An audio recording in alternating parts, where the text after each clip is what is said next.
Welcome to New Game Plus, a retro gaming podcast where three guys spend 7 days playing one old game and then we talk about it. My name's Dustin. My name's Kenny. Nolan. And this is episode 291, and it is a producer poll! Producer pool. Fight. We are concluding the summer pool party officially this week with an elite and exclusive and exquisite and elaborate And I'm wearing swim trunks. we should have come in. No, I literally am. Immaculate. I'm actually wearing swim You're trunks. going to that's where you got to go after this Yes. episode. Yes, Well, we gotta go. Let's wrap this up. It's nice and toasty here. We're about to spend a day in the hot tub because this is Yes. the hot tub after party Yes. for our producers and directors. More on that in a bit. In this week's news, Activision Blizzard sucks. Well, Just yes. leave it- Very just leave seriously, it they there. do. I mean, like, it's not even, like, we They- can't even really joke about it they've- because it began a couple weeks ago, I think, with allegations coming to light revealing a 2-year investigation into reports of pay discrimination, sexual harassment, and a general frat culture. Correct. It always is a bummer for us to talk about bad news at the top of our podcast, but it's also a bummer that Blizzard has created a culture that's this toxic and revolting, and we have to talk about it on our podcast. Yeah, they've been sucked, but they super suck now, obviously, because of all the allegations. California's suing them. And in response, they handled it really well. Right. Of course. 4 different PR responses from 4 different people, executives at Blizzard, all kind of conflicting. One person in denial, the other one kind of like not saying anything. It's been awful. It has been It's been a embarrassing. They full on had an employee walk out over this thing. Sure. It's bad. Probably Yeah, they multiple. But That- good bad because it's bad that needs to be acknowledged as bad. Well, not just someone walk off the team, Nolan. They had a staged walkout where hundreds of them walked out to say we're not standing for this anymore. Yeah. Reasonably so. But Nolan, it also gives you the chance to kind of just dog on WoW a little bit because on top of all of that, they've just been really screwing up that side of things.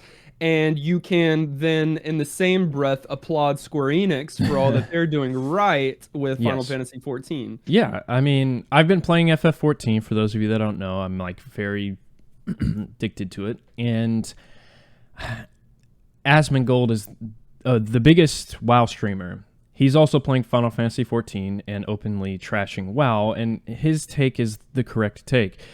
The reason WoW sucks is because of all the stuff that came out. Like, of course they're making a bad game. Like, if that's the culture, They're bad people. they're bad people, and they're causing good people that work there to make poor decisions or not work efficiently or make they're making a bad product because they suck, and they have to change. They need to do what A Realm Reborn did. They killed Final Fantasy XIV, the first one, because it sucked, and then they brought it back and it's sick. They need to kill WoW because it's in an unrecoverable state, I think.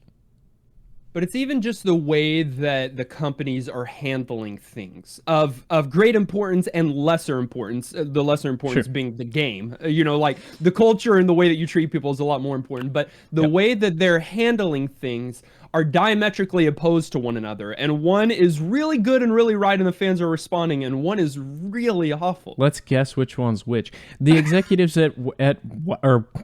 executives. One of the Blizzard or WoW team employees called Asmon an a-hole on Twitter.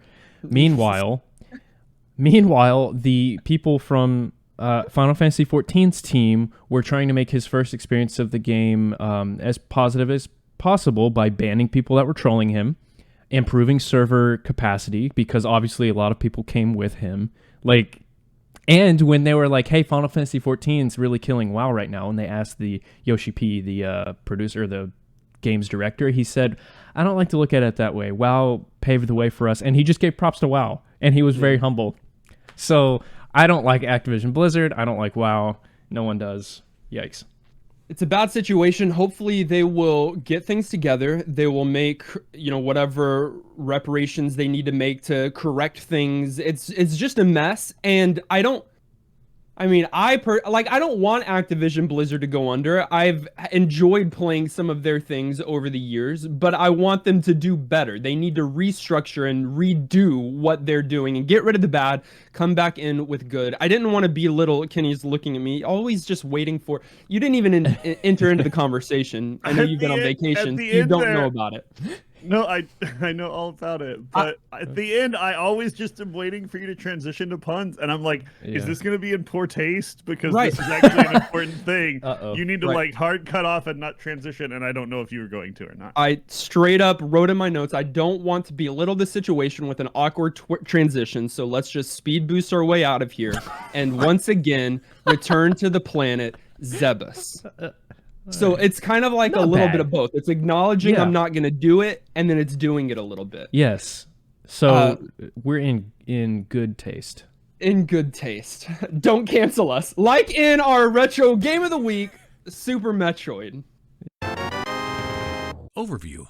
We have played Metroid, which is like 1989, right? Yeah. Like ridiculous. Before? Yeah. Is it 87? It's one of those. Yeah. Or 88. We played Metroid Fusion. Yes. Or the GBA. Yeah, 2000 something. Those are 2002 maybe. Three, Those are the only two Metroid games that we played on this podcast. Prime. You're right, Prime, which is Metroid, but a totally different kind of Metroid, right? Well, I mean, yeah, it's 3D. That doesn't make it not Metroid. You're right, Kenny. I acknowledged my mistake. Okay. You've been coming at me since last week. Even before we hit record today, Calm and you're down, gonna bro. need to stop. Calm down, No, bro. no. He also asked before, what if I'm a dissenting voice on this episode? So like we've already got a little bit of things going on. So we played 3 Metroid games, one very different than the other two. Yes. And this is our 4th, although it is Metroid number 3. It is the 3rd Metroid in the series, a 1994 action-adventure game developed and published by Nintendo. It follows Metroid and Metroid 2, Return of Samus. Metroid was on the NES, Metroid 2 was on the Game Boy. Yep. And this is not only a sequel in that it's 1, 2, 3, but it's a sequel chronologically. It's the story continued. Yep. Are all Metroids the story continued, or the story before? No. I do think some of them break that cycle. I don't know which ones. Like Other M is like one that I've never played and I don't know much about. I'm pretty sure that one's just kind of like a random piece of the story. But that's a whole other thing. That's Metroid, bro. Oh, great. Do you know? I know he's on one. Wow. Okay. Do you? He's not going to talk much, but when he does, it's going to be wrong. It's a good take. Nolan, have you played Zero Mission? I haven't. It's excellent. The reason why I asked, I was watching a little bit of footage. It looked very different from some of the others. So I'm just interested in the chronology and the lore and what pieces fall in where, because story is big and important for me. Yes. Metroid. We played Metroid on episode 101, and we did that together. Yes, knees touching, we always like to say. So good. It was. That will probably always be one of the best moments just in the podcast because of all the stars aligning, and it was great. And it was good production quality because 3 people used one mic. And one camera in one room. It was bad. It was bad. So we did Metroid on 101. We did Metroid Fusion on 230. We did Metroid Prime on 234. Those are really close together. Yeah, it was like Patreon messing with everything. Maybe a summer pool party? I don't know. It was something. Because here we are at episode 291, and we're playing Super Metroid. Right. So if we follow this pattern, when will be the next time we play another Metroid game? 2 next year. It'll be a long time. 2 years from now. Oh, okay. Which is fine. We played all the good ones, right? Okay, so I want to know from both of you. Here, I'll start. Metroid was my first Metroid experience. Okay? So that was playing it on this podcast was my first and then Metroid Fusion was my second, Metroid Prime was my third, and Super Metroid was my fourth. Okay. Nolan, what was your first Metroid? My first Metroid was this game. Super Metroid. Yes. I grew up playing it at a friend's house. I didn't have a SNES at the time, but he did, and we played this game and Batman of all games, but this game stands out very much to me, like when I think about games in my childhood. And then later, I returned to it to speedrun it, and I think it's a gateway game to speedrunning. I'll describe why later, but yeah, I have a lot of experience with this. I mean, it absolutely is. It was a huge influence on speedrunning, like, big picture. Kenny, what was your first Metroid? So my first Metroid was Metroid. My story follows yours exactly, Dustin. Okay. For these being super well-known classics, they never made it into my gaming repertoire, and so I've been getting to relive all of these or experience all these for the first time for podcast reasons, which is it's a mixed bag. I love that that's the case for both of y'all, because I get to like see what happens. Yeah, see your opinions. I bet was a lot of fun, not just because I'm the one that did it, but to watch me do the first play this week, because I'm playing a game that you had a lot of experience with, specifically Nolan, as a kid, and like it's me watching one of you play, not necessarily Final Fantasy VII, but something like that, or Legend of Dragoon, something that I have a deep connection to, Alundra. Like there's other games like that where it was interesting this week because I did the first play. We recorded on like early last week, so I beat the game before it was announced. I think the first time. I think you did. I watched you beat it. I watched you stream it too. Like I loved watching you. Which was problematic because on Monday when we early access released the first play to our patrons, they were like, "This is great. Can you please record your entire experience? Can you please do a full play?" And then at that point, I'm like, you know what? That is a great idea. The only problem is I've already beaten it. Already did it. But like they'll forgive you because that is a testament. We'll see, but you can't get that first play experience a second time. Right? They're never gonna get to watch him do it because he was so hyped about the game that he jumped early on the first play and then like devoured the thing. Yeah, he's done that a couple times, Kenny. I've done that a couple times, specifically with Metroidvanias. That it tends to happen with Metroidvanias for me. This is your genre. I think this is actually your genre even more than I think it might JRPGs. Be. I think it might be. Oh my gosh. You fall like in pretty your hard. Maybe in not my heart. We talked about it. We'll talk about it more in gameplay, but yeah, it's a completionist's dream. Or nightmare. I tend to bring up both of those because specifically in this one, we'll get to some of it, but it really is something that completionists like. The thing about nightmares is that they are all dreams. Wow. Did Aristotle say that? Preach, brother, preach. Lastly, I'll just say... Oh, you probably have story. You have plot here. Yeah. Okay, go. I've got just a little bit of story. I said story is important to me. That's why I was asking about chronology. Yes. But the story is... I think the story is richer than what the games actually reveal here, because really this game is just Samus Aran returns to the planet Zebus. It's Zebus. That's how they pronounce it in the games, not in this game, but in the games that they have voice acting. Yeah. Which I don't think that's right. Honestly. I think it's Zeb. Kenny? You say Zebes? Yes. Zebes nuts? No, not ZB. You can't do that. All right, I'll call it that.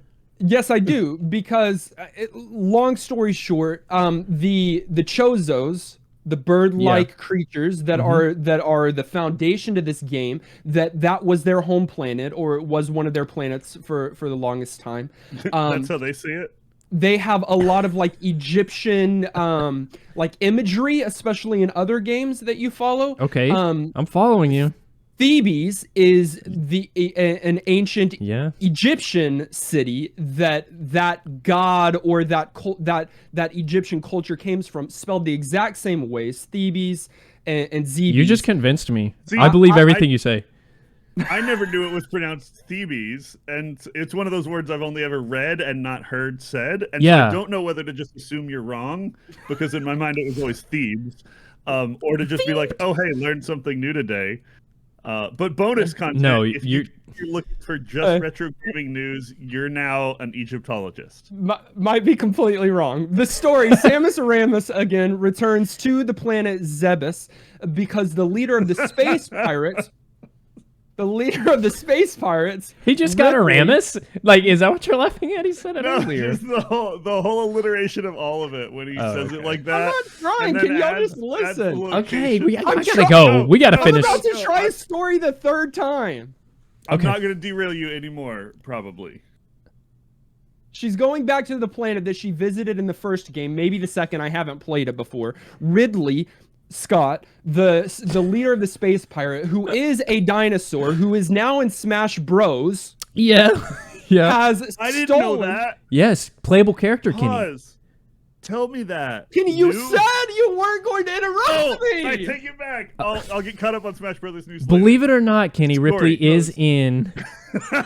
Okay, Dustin, finish. I gotta go. We're in rare form. We have to get through this podcast. Ridley has stolen the Metroid. Okay. And we gotta get it back. And so she goes back to the planet Zebes or Zebes or Zebes to return the stolen Metroid that she originally stole. Yes. To save it, all right?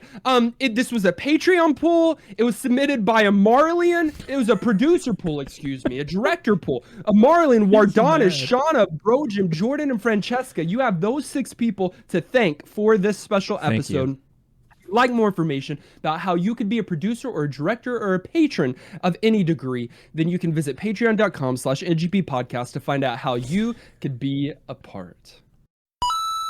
Gameplay. Super Metroid absolutely lives up to its name. You quickly see that this game is Metroid, but more. But super. Not only do you start basically with this sort of shout out to the previous games in terms of your location, and then quickly learn that the premise is going to follow what every other game has been. Find power-ups, use them to explore. I don't think we need to fully explain the sort of Metroid style gameplay to people. It's so well known, it feels a little, it's ubiquitous. You mean the Castlevania? Stop. Yeah, just that the Castlevania style gameplay. Okay. I can't even say it. That's dirty. The Super Metroid style gameplay of exploring the world, getting upgrades, all of that. If you don't know what that's about, just go play this game. Yes. But this game starts all that and then immediately shows you it's just going to be even more power-ups, more environments. It's all the stuff we liked about Metroid, but super-er. Yeah. I'm going to be quiet a lot in this section because I want to listen to y'all talk, and I have a lot to say, but yeah. I literally came into this show being like, I want Dustin to give the love letter to this game that I gave to Super Mario last week. And so, yeah. Why? You assume that I liked it? Yes, I do. I jokingly brought up, but we do need to talk just a little bit, although we've kind of exhausted it on other episodes, that this game, along with Castlevania Symphony of the Night, is credited for establishing the Metroidvania genre, which we discussed is kind of silly because it really is just Metroid did it first. Castlevania did the Castlevania used the template, but with a Dracula theme. With the Dracula. Popularized it, maybe more? Maybe more, yeah. maybe.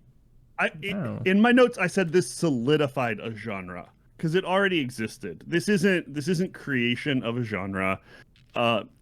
It's, again, this game is great, but it is Metroid. They'd already figured out how to do these games. Yes, they waited a long time, a decade, and even kind of later into the SNES life cycle to feel like they were finally at a place where they could do this series justice.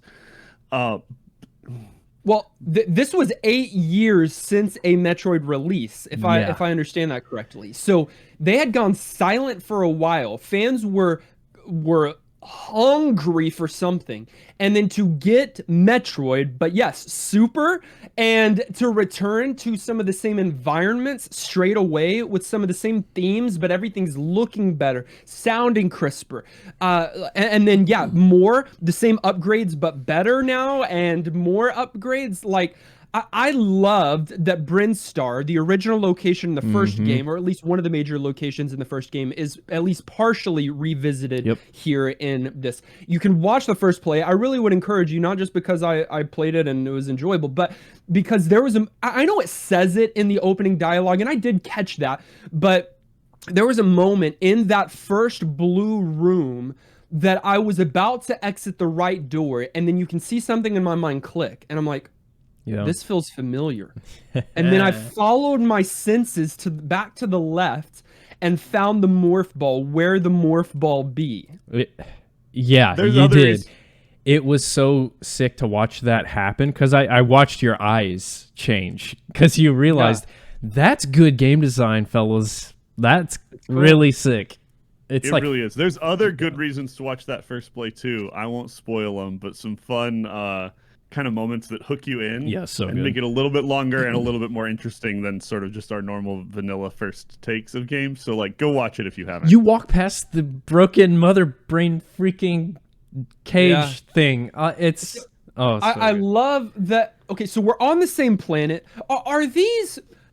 What are these? What's Brinstar? Because it's not a world. Like, you're on the same planet. Areas, Norfair, Brinstar, Meridia. It's like different areas of... Now, those aren't all the same from the original game, right? I don't think so. I don't remember, honestly. I've only played Metroid 1 that one time, and I remember Norfair's in there, but I don't know... Or Brinstar.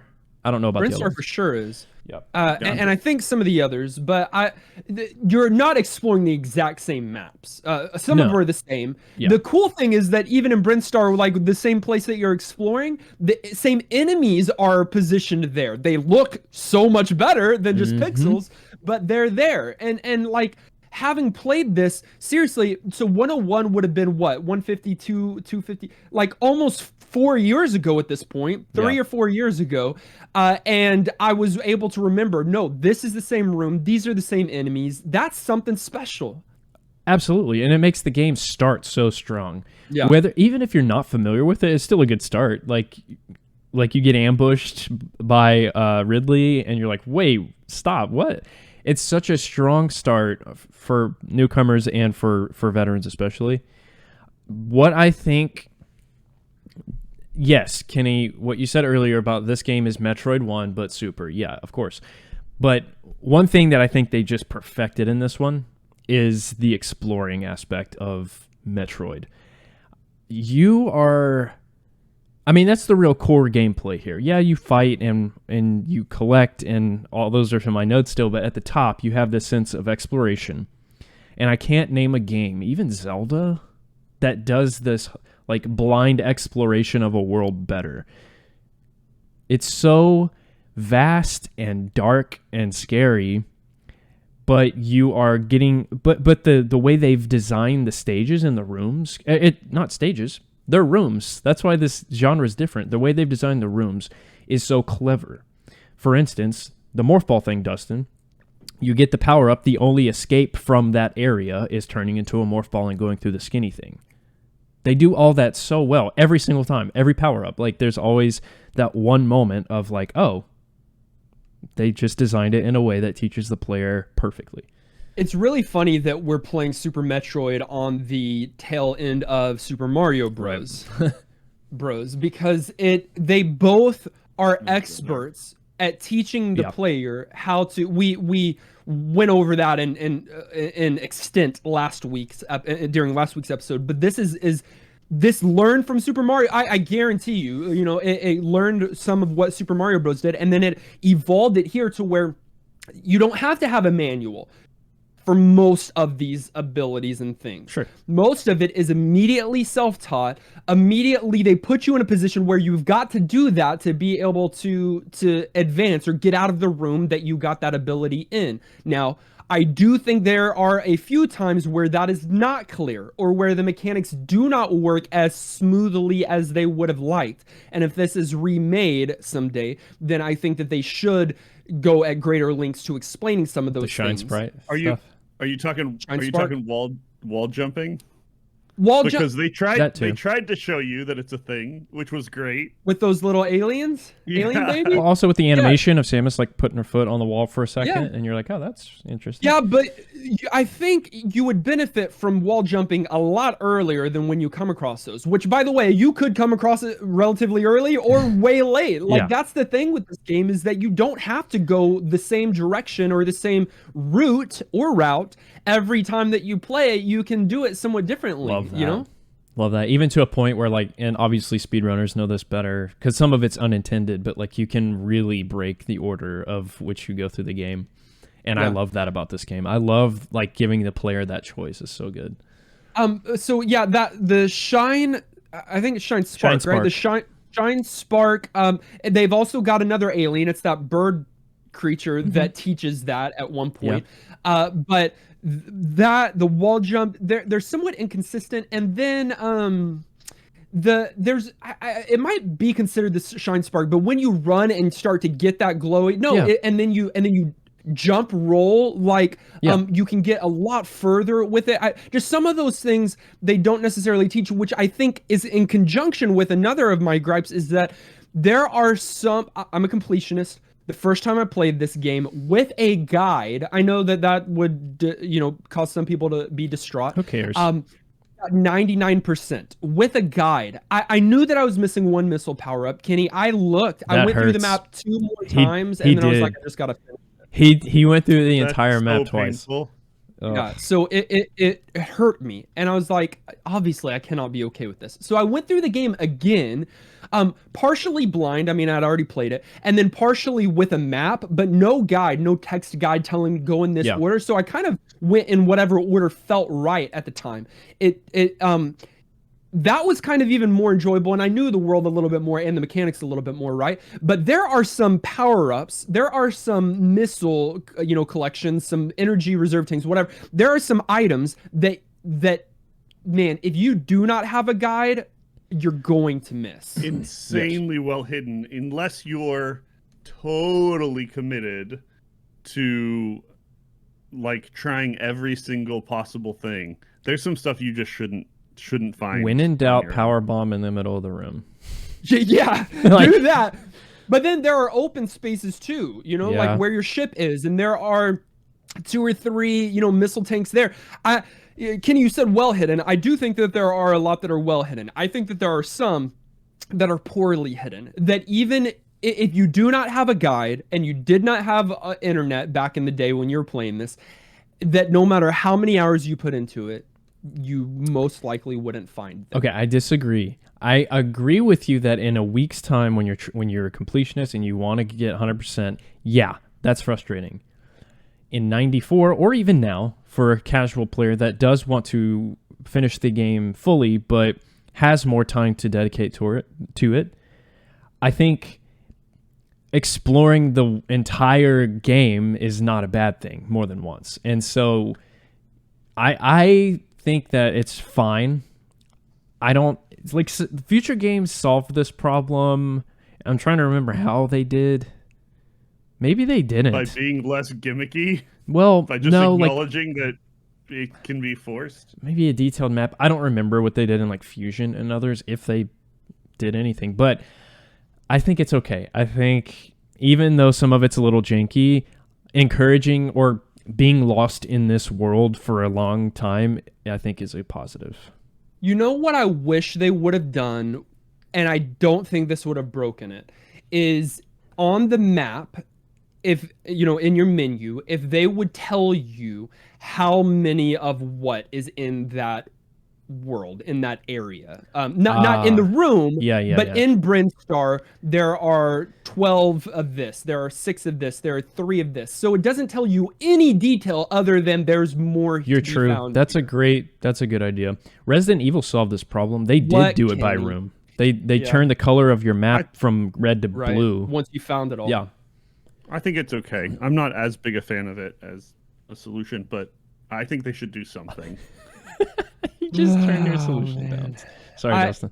I think I communicated, if I didn't, that my second playthrough, I did 100% complete it. I'm I so was glad you able to did. find everything. The thing that's interesting, actually, is that after I did that, after I was ready to go to Turian, I think it's that last room that you can't get to until you finish all the bosses. Yeah. I had 4 missiles that I still hadn't collected, but I was able to. Since I had explored the map organically a little bit more, I was able to remember, okay, I haven't been here, or I didn't see that before, or so it really helped with that. I'm so glad you did. I was worried. Boss fights are a big thing in Metroid. Yes. There are 1, 2, 3, 4, or 5 major ones here with a few like kind of what mini are side bosses called? Yeah. Mini bosses. Thank you. Which one was your favorite to battle this week? Okay, easy. Very easy. It's always been Phantoon. Phantoon is the like eyeball head ghost. Yeah. For a couple reasons. The fight itself is okay. It's fine. Is he in the wrecked ship? Yeah, the ghost. Okay. So the area leading up to this boss is one of my favorites because it's so, again, the atmosphere they set, so creepy. Like it's a ghost town, essentially, a ghost ship. Yeah. And after the fight too, like that whole setup there is so good and atmospheric. But also, there's this like fan theory that Phantoon is Mother Brain's ghost from Metroid 1. And actually, that's a true theory because in the Japanese handbook, it does explain that Phantoon is like Mother Brain's consciousness. And like I think the lore there is super sick. I love Phantoon. It's a pretty strong theory when it's a correct one. Well, they didn't know because say. people can't read the booklet. Kenny?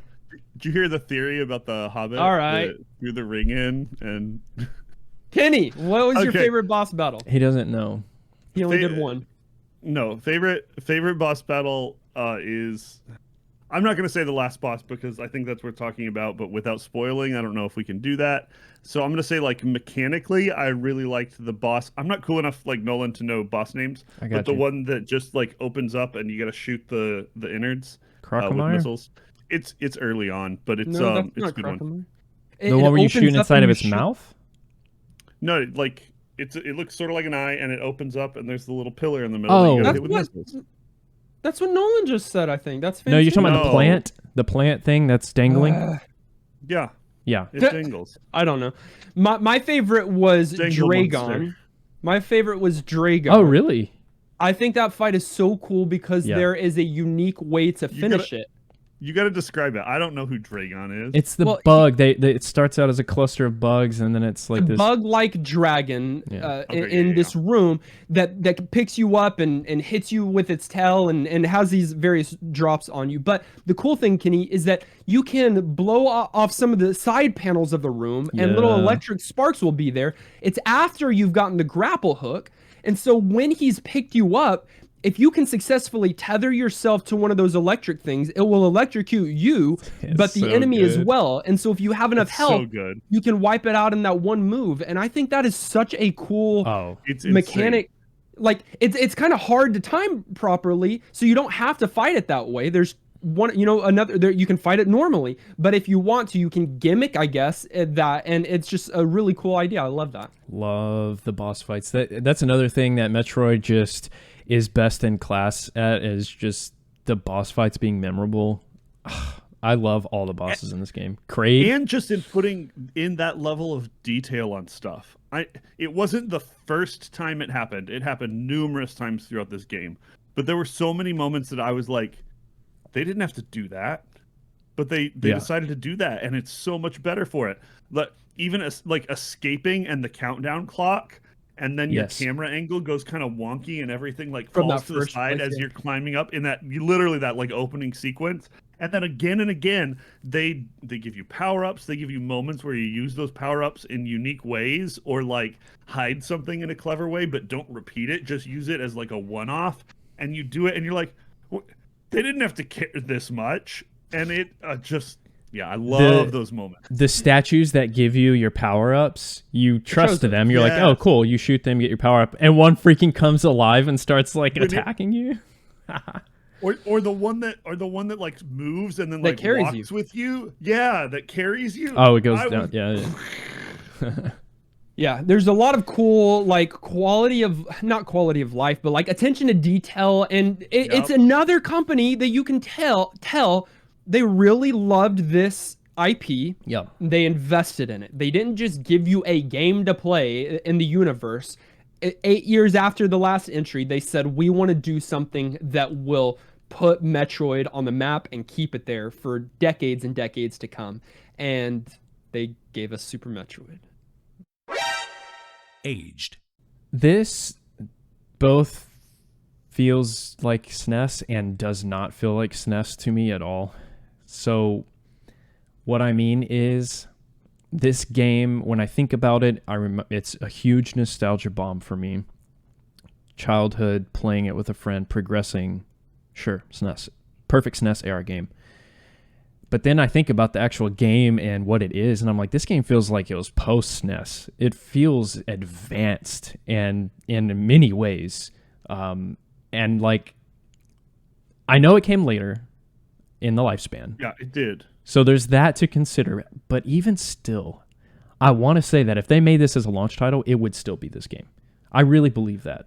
Like, I don't think they would have been able to make it as good as a launch title. Right. There's two sides of this coin. They waited to kind of like know how to do Super Nintendo right and really did milk it for all it's worth. Like this game shows off Super Nintendo well. It was the largest. It was the largest Super Nintendo game at the time. Like the memory-wise. Memory-wise, the amount that they used was greater than any game that had been out on the Super The way Nintendo. you held up your hand made me think you were saying it was actually a bigger cart, like physically. No. And I was like, nah, bro, that's not how But I mean, works. we're talking like 3 megabyte, something so astronomically small. But it was a huge amount relative to other things at that that time. Yeah, absolutely. You forgot where you're going. That's good. Just do that. That's my favorite. I could have bailed or gone somewhere else. Yeah. Passed it. What I said before is what I meant. Period. That's what I mean. Okay, to break it down further, the graphics. It's yeah. You forgot to. No, I didn't. It's like the backdrop is extremely detailed.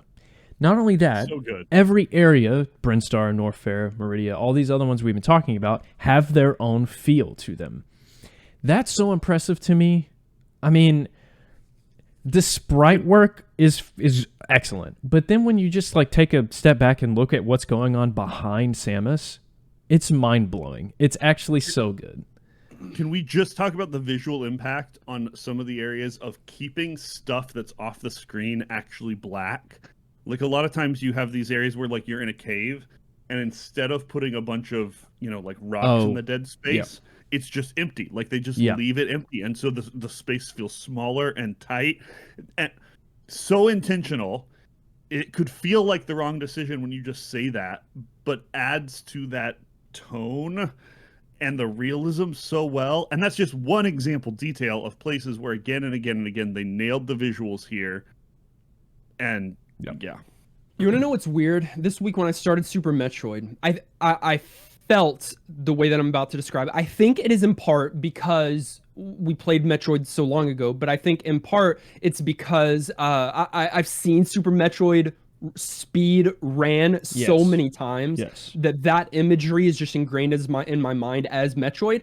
That when we started playing, I was like, this is what Metroid looks like. Like I like the first game. I had to go back and look. Metroid looks bad, dude. Like I mean, like it's pixels. We praised it. We praised it because of when it came out, but like when you look at it up against this, you're like, oh. It's funny that when I was playing, I feel like that's what I remember Metroid being. You know how sometimes like that's how you remember the graphics because when you're in the world and when they create the environments, it's like, no, that's what I was envisioning. That's what I was seeing, even if that's not what it was. I think that's in part what it was when I'm reflecting back on Metroid. But if you go and look at it compared to Super Metroid, it's different. It's like MS Paint, bro. It's rough. It's very different. Again, that's why I feel like this game's just, even more advanced than SNES era games. I don't know. It's the characters are large and detailed. It's just so good. But musically, what they do with Metroid is minimalism, and Yes. and ambiance and environment. All of those are more important to the composer and to the creators than creating some brilliant masterpiece of a soundtrack. And so you get that again here with Super Metroid, a game that has themes for each new environment, has themes for when there's a power up in the room or when you're in a boss battle, but for the most part it's very minimal and just trying to create this eerie experience for the player. danger. We said it in Metroid 1 too. They did it then, which is still impressive. But for this game, the silence too, the use of like no music, you think, oh man, they cheaped out. They could have put music here. No, that was intentional. No. I assure you. Every one and of those it's terrifying. Yeah, like that whole section I was talking about that I really like, the ghost area, like that music, it's not even music. It's just a hum. It's scary. Like it's danger. They're so good at this. They're the best at this. They still are. Oh, absolutely. Atmosphere, and not stopping at developing that sort of soundscape that like is describing what you're seeing and feeling with music. They did it with sound effects too. Yes. The when to do them and how to do them, and the combination of those two working together, they just everything they wanted to craft in terms of feel of this game, they crafted without being too heavy-handed, while still bringing back the themes that were known. Throughout this whole series, they're really good at that. And I mean, a lot of the good like series games do that, but it's easy not to, or to like introduce new stuff and forget some of those old motifs. It's the perfect blend of all the things they've going on. So well done. You know, one other thing audio wise that I think they did well is just with the sound effects. Like especially I'm thinking when you come across the Metroid, the specific Metroid, it's an alien, and so you can't converse with it, you can't have a conversation with it. In fact, you never even hear Samus's voice in this whole thing. But they even give sound effects to that Metroid when it is angry with you and vile, and then a different kind of sound effect to give the gamer the idea that it's friendly. There's recognition here. Like, and that's just one example, but from the various bosses there are these sound effects that are used throughout the game to add to the atmosphere and to convey story elements, plot elements that in a major way. Masterful. I mean, I think talking about that is one of the things we can't overlook talking about this game. So much story is told through the environment that you're in and what you go through. Almost the all setting, of it. Wow. What the bosses are, everything. It's a visual novel adventure that you're going through. You know, like the storytelling is the place and the sound and the actions, and that's hard to do, but they do it absolutely stunningly That's well. impossible to do. I can't name anyone else. It's also just worth pointing out the legacy stuff here. I think anyone who's listening to this podcast is probably pretty familiar, but this game has like legacy hype credentials. It solidified a genre. We already talked about that. It makes all of the best game ever lists and pretty high up there, topping some of them. It's been re-released on every version of everything that it could have been released on. Pretty much every metric you can have for a game being ultra successful outside of initial sales in Japan. Really? In initial release area. That's what I was thinking. It didn't do super well in Japan on its release. And there's reasons why people think that is. Some of it's late in the season. You know, it was competing with some newer consoles and some different things. But it kind of flopped originally, and then everyone realized this thing was a gem and just blew up in every other measurable way. Nolan's like, I'm never visiting Japan. That just sealed the deal. I'm never playing Super Metroid. Yeah, no, I was thinking that as you were talking and leading up to it, and I'm glad that you brought that up, because that's just astonishing to me. Yeah, that it wasn't beloved by all at first. The thing about these kind of Metroidvania games is I just think in relation to its age, there's so much replayability for these games because one, you can beat the game far less than 100%. Sure. And at the end of a game, it always tells you what % of items you were able to find. And so it encourages you to play it again and try to up that %. So there's that. And it tells you your time that it took you to complete also. It doesn't, I don't think, in this game. I thought it would. Well, I had a conversation with some of our community members because they asked me what my time was, and I wasn't able to find it, and then they looked it up. I don't think that it does. But I might be the only one that beat it this week. I'm almost certain it does. Yeah, you didn't beat it this week, Kenny. But it should if it doesn't, because there are 3 time-based endings. Now, it's just I think that this probably doesn't age well. Oh, come on. In the sense, come on, the benefit of beating it faster is seeing your protagonist in less clothes. What? Yeah, but like, it's not like she's getting naked for you. You're putting that in. You get to see the hero underneath the suit. Yeah, come on. It doesn't matter that it's minor changes. The fact that you get something for completing it more quickly, even if it's something minor, is meaningful. It's not the fact that you get a different image at the end that people are after. It's the height and the cred of getting to that point. Absolutely. Well, there's percentage completion. There's the different endings. There's order choice of like which area you go in. And then you even have the option at the end to save or not to save. Are you going to save the aliens, or are you going to save the pixels, the frames? The frames. Thank you. Early on, I said that I didn't like the fact that everyone says this is the thing that kicked off this genre because Metroid. And so I think it over-exaggerates the amount of credit that this gets as like a genre definer. I do think, though, that it's worth pointing out that this is kind of a different genre definer in that this was sort of the first, maybe not first, but one of the most popular and influential speedrunning games.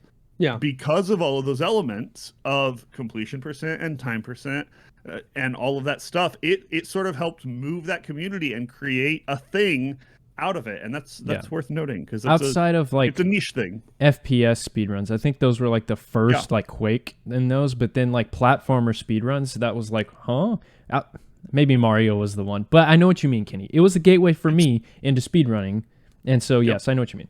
Well, this game gives you all of the tech to go fast. You know? We didn't even talk about that. That's like it gives you the incentive to go fast, and I mean, even to the effect of when you've got a long enough stretch to go fast, and you've got the right abilities, you can just plow through in most minor enemies because of your ability. They'll be destroyed as you plow through. So like, there's a lot of incentive to run it as fast as possible. It's seen at almost every single, if not every single, games done quick, GDQ, and any other kind of race, because it's just a lot of fun. In fact, there's even randomizers for it. I was watching someone from our community this week play a randomizer where it's connecting Link to the Past, Super Metroid, and Mario. He was playing as Luigi, collected 300 rupees in Ridley's lair. It was ridiculous. That just sounds too much. It's That's entertaining. Too much for me. No, you gotta watch it. It's so entertaining. He was the Luigi walking around like this, like shooting out laser beams from his hand. It was absolutely ridiculous. There are many Metroids in the Metroid universe. This is the third. The one that came after this was, do either of you know? Fusion? Prime. Prime first, and then Prime Fusion. And Fusion came out same year, remember? So I think you're right. Prime, Fusion, then there's Zero Mission, Metroid Prime 2, Prime Pinball. There's a lot of Metroids in this universe, with Metroid Dread coming in the near future. Oh my goodness. And Prime 4 later at some point. Interesting. And then this game had been re-released and ported multiple times. It made it to the SNES Classic Edition, of course. It's also available on the Switch Online for the Super Nintendo. Oh, is it? That's nice. Every time they've done a re-release of some Super Nintendo games, it's made the cut. Like it's the classic Super Nintendo game. A little bit pricey for your cartridge, $74 used, or $450 if you want it new. I believe it.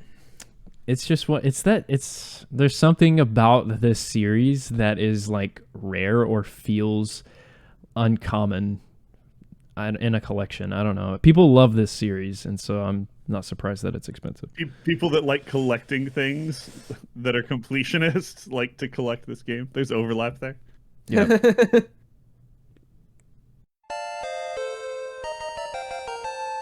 Final thoughts. At the end of each and every one of our episodes, we determine whether or not the game receives our vote for New Game Plus status, which is our general thumbs up or thumbs down. It does require 2/3 of the votes to swing one way or the other. I'll begin, because why not? I think it's clear that we're all certainly going to give this game our vote for New Game Plus status. The reasons why summarized is because I don't think it's a perfect game. I think that there are a few flaws that if they were remaking the game could be buffed out to make it a pristine and perfect game. Because it is very close.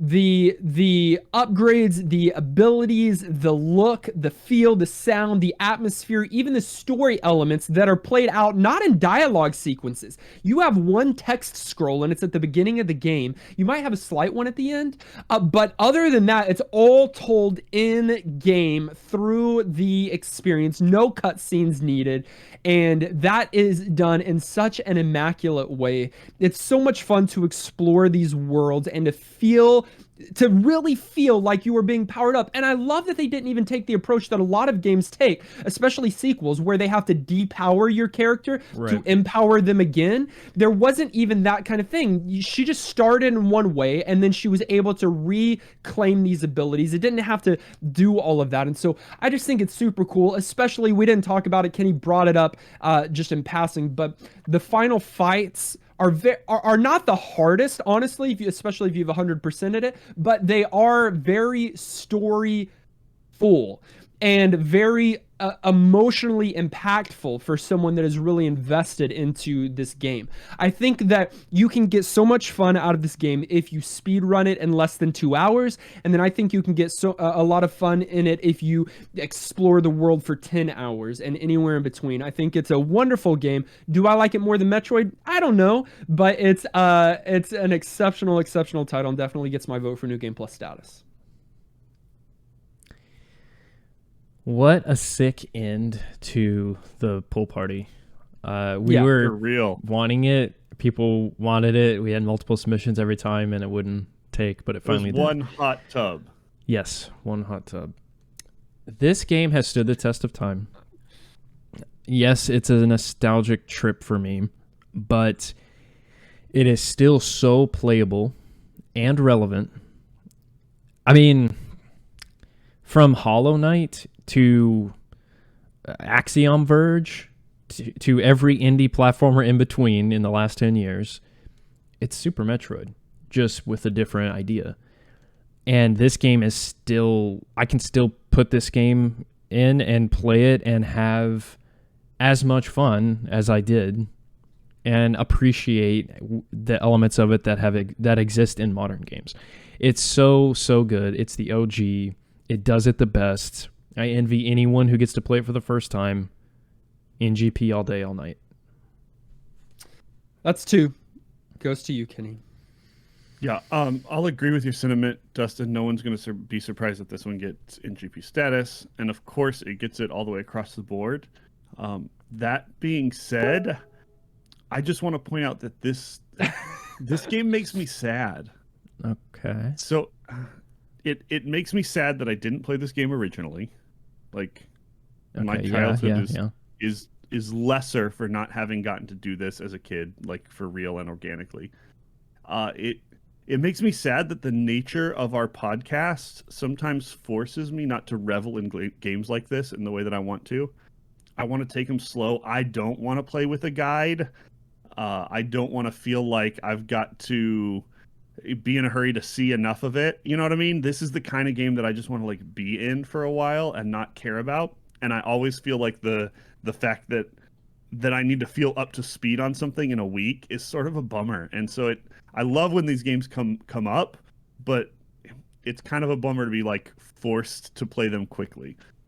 It makes me a little sad just for nostalgic reasons. I feel like this represents a uniquely special era of video games that just doesn't exist anymore. Sure, there's new games coming out. Sure, the kids that are growing up on the stuff that's coming out right now are probably going to say the same things when they're our age looking back. But it makes me a little bit sad. And it makes me a little bit sad that we didn't get to play this one together like we did with Metroid. Watching me beat it, that'd be fun. Yeah, like yeah, and sad too that there aren't more games that are made with just this amount of love and care and attention to detail. It sets the bar so high. So high. There's absolutely a reason it gets one of the best games of all time titles, and I absolutely love this game, but in the kind of way that made me a little sad this week. Which means, sadly, Super Metroid is New Game Plus certified. Of course it is. But what did you think? We had 763 votes on YouTube. I thought you were going to say writers. Okay. Y'all got to just know from now on that I'm going for YouTube first. 79% said yes, that it's worth playing today. 4% said no, go play something else. Wow. And then 17% have never played it before. Really? Yeah. Okay. So there's actually more saying yes last week, or more percentage, than this week, by just like 1 or 2. But I think just familiarity with is probably... Sure. Yeah. Sure. Jake, thank you for writing in. All of you, thank you for writing in. Not able to include all of your thoughts, of course, but did grab a few of yours. I wanted to start with a dissenter. Okay. Okay, I'll allow it, I guess. Listen to what Jake... Well, I'm going to do it anyways. Regardless. He said, I played Super Metroid a few months ago for the very first time. Overall, it's obviously a gaming classic for a reason. However, it is also a game I found myself only rarely enjoying. While the gameplay is tight, it relies on a maze-like level layout with many, many secret passages and floors, many of which you need to find in order to move on. This was exceedingly frustrating for me, and I found I had to have a walkthrough up to move forward much at all. With the walkthrough, though, I often hit a groove and really enjoyed the first 2/3 of the game. As more and more of the game clicked, I found that I needed to walk through less and less. And as I found the bosses easier to beat, I felt I didn't need to do every little secret passage the walkthrough mentioned. Then I got to the final boss, who literally will hit the player with an attack that cannot miss or dodge. This attack does X amount of damage, which was a significant amount of the health that I would have at full, making it literally impossible to win. I was extremely salty as I discovered this once I had become stuck in the area with the final boss. Great game, well put together, mediocre music, game methodology not for me, no New Game Plus. I'm confused. I'm okay with saying I don't like this type of game because it's not my type of game. The exploration, the finding the hidden stuff, the need for a guide if you're not into that is all totally fair. I'm a little hurt by calling the music mediocre. That one confuses me more than the other opinion. Maybe because it's somewhat sparse, or it's not a full out in some instances. Maybe that's why. I'm just trying to come up with something. But you just stopped. But for me, I think what he has to say, so the final boss, it does hit you for, I think, an attack that does 300 damage regardless of how much health you came in starting with. And so I think that's problematic, because if you didn't have that much to begin with, or which I think you would probably have to have somewhere around there, but if you lost a good amount in the fights leading up to it, you die. It would have been because it's a scripted thing, right? And because how everything happens, it could have brought you down to 1. It didn't have to do a set amount of damage. And I think it's especially problematic because the last save point is in a locked zone that you can't go back to the rest of the map and get any more power-ups. So you are virtually screwed. Okay. I'll give it to you. No. Here's what I'll say. Get good. Next All right. Next one. The odds of getting to this point in the game without having enough life to do it and act truly being stuck feel pretty low to me. So it kind of feels like a non-issue. It is bad. I wish they'd caught it, improved it somehow just philosophically, but I don't really have an issue with that as like a game breaking. Putting a save after a point of no return is not... It's almost always bad. Yeah, it's not great. Clint said there was no way we could finish the summer pool party, TM, trademarked, without finally playing Super Metroid. This game has withstood the test of time like so many other brilliant and gorgeous SNES titles, both before and after it. The speedrunning community especially has kept this game alive and continued expanding its world with randomizers, hacks, and more. I think it's safe to say that Super Metroid was the game that defined the genre and has inspired such legendary titles that followed its examples, such as Castlevania, Symphony of the Night, and Hollow Knight. There are plenty of flaws in how the game functions, ranging from forced usage of advanced, hard-to-perform techniques, all the way to the infamous unfair hiding spots for some collectibles. Even so, the game gets better and better with every playthrough, and even encourages repeated plays through the use of in-game timers so you can track your speed progress. Easy NGP, maybe one of the easiest. Agree. Like, didn't have to think twice about it. The Gaming Druid said this week hasn't been the best. I tested positive with COVID on Tuesday, and I've been quarantining ever since. But it did give me time to play the game of the week, and this couldn't have happened on a better week. I did a 100% playthrough while lying sick in bed. It was pretty great. First off, this game gets NGP. No point in holding out on that one. But I also think that it might be the best game that has ever appeared on the podcast. Why is that? What is it that makes Super Metroid so special? Is it the foreboding atmosphere of isolation, the non-linearity and sense of progression, the near-perfect feeling of the controls, the replay value? Yes, it's all of these things, but also so many other things that I could write about forever if I wanted to. But what would be the point of that? Let's just put it simply then. I think that Super Metroid is the most lovable game ever made. I want to play it more so that I will love it more, and I want to love it more so that I will play it more. Done. Wow. That's all that needs to be said. No, that sounds dangerous. That sounds like a spiral that's just going to define your life into a weird addiction. And you're going to end up, I don't know, cosplaying this game at some point in ways that you're not comfortable with. Thank you for all of those that wrote in. We'd love to include your thoughts as a part of next week's episode. You can send in your thoughts and your commentary on the Retro Game of the Week to ngppodcast@gmail.com or hop into our Discord channel. We've got a commentary section there. And we'd love to include your thoughts as a part of our episode next week, which we're going to randomize now. Not really, though, because I know some of you are ready to get back to the old traditional retro randomizer. Yeah, I miss it. But we're not doing it this week. We will pick it up again next week. But guys, fellas, we are playing a game with a director. Jordan, our newest director, has selected a game that I've known about. I don't think that I've told y'all. You haven't. And I have been playing it now for about a week because I wanted to get a head start on it. Unfair. What is it? McCheat face. Well, the game that I'll tell you as soon as this audio plays. Bing.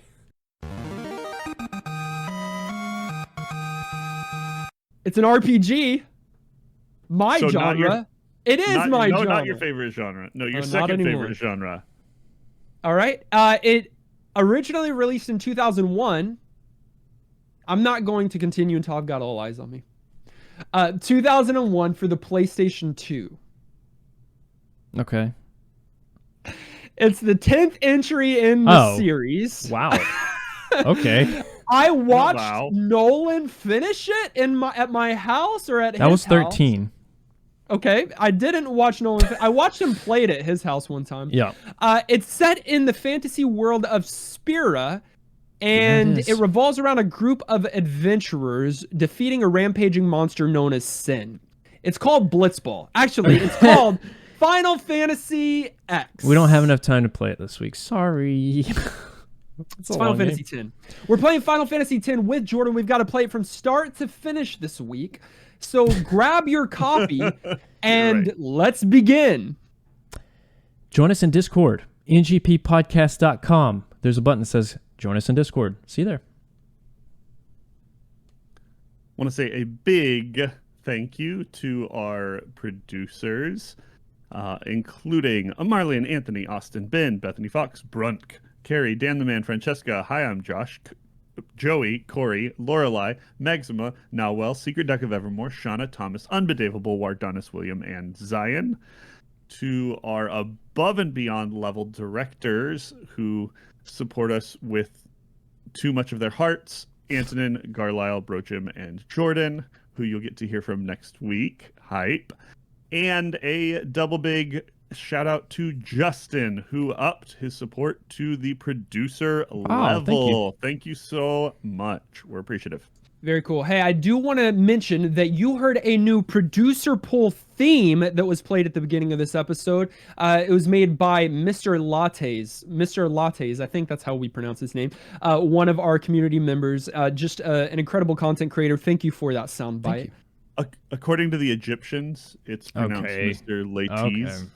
Social medias are down in the show notes. Facebook, Twitter, Twitch, and YouTube. You can listen directly on any podcast provider of your choice. Make sure you subscribe so that you are the first to get new NGP episodes. And while you're at it, please leave a kind rating and review. Sorry, self-correction. His name is Mur Lattes. This episode was edited and produced by our good friend, Tom Tate. And you want to know who is not our good friend? Kenny. Yeah. Join us next week as we play Final Fantasy X. Until then, I'm still Ripley. I'm Kenny. I'm Scott. And this has been a super New Game Plus.